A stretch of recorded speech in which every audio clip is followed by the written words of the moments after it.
சங்கத்தின் மாநில மாநாட்டின் அறைகூவல் தீர்மானமாக தமிழக அரசை வலியுறுத்தி இன்று மாநிலம் முழுவதும் ஆர்ப்பாட்டம் நடைபெற்றது.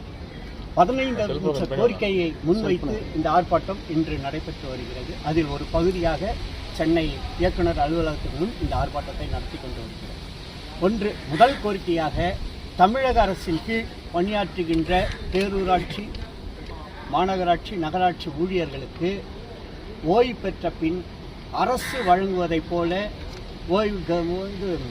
இதில் அந்த ட்ரெஸரியிலிருந்து ஓய்வூதியத்தை வழங்க வேண்டும் என்று கோரிக்கை.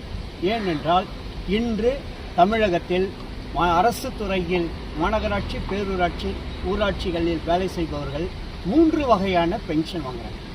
ஒன்று அரசே நேரடியான கஜானாவில் இருந்து கொடுப்பது, இன்னொன்று மாநகராட்சி, நகராட்சி நிர்வாகத்தில் இருந்து கொடுப்பது, இன்னொன்று உள் தணிக்கை துறை எல்எஃப் ஆடிட் என்ற இடத்தில் இருந்து கொடுப்பது.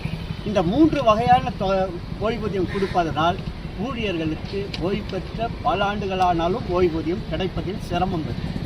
இதை தமிழக அரசு உடனடியாக கவனத்தில் கொண்டு எல்லா விஷயங்களிலும் தமிழகம் முன்னில் இருக்கிறது இந்தியாவில் என்றாலும், ஆந்திரா இந்த வகையில் தமிழக அரசை வழிநடத்துகின்ற ஆந்திரா என்று சொன்னாலும், இன்றைக்கு தமிழக அரசை காட்டிலும் இந்த ஊழியர்களுக்கு ஓய்வூதியம் வழங்குவது அரசு கஜானாவிலிருந்து நேரடியாக வழங்கும் திட்டத்தை கொண்டு வந்துள்ளதை உடனடியாக தமிழக அரசு எல்லாருக்கும் வழங்க வேண்டும் என்ற கோரிக்கை.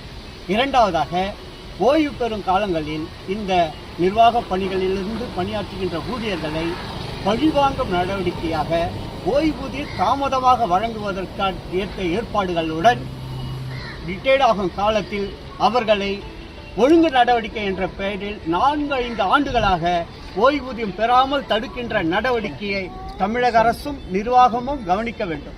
பேரூராட்சிகளில் பல ஊழியர்கள் இன்றும் ஓய்வூதியம் பெற முடியாமல் 5-6 ஆண்டுகளாகியும் அது தீராத இருக்கிறது.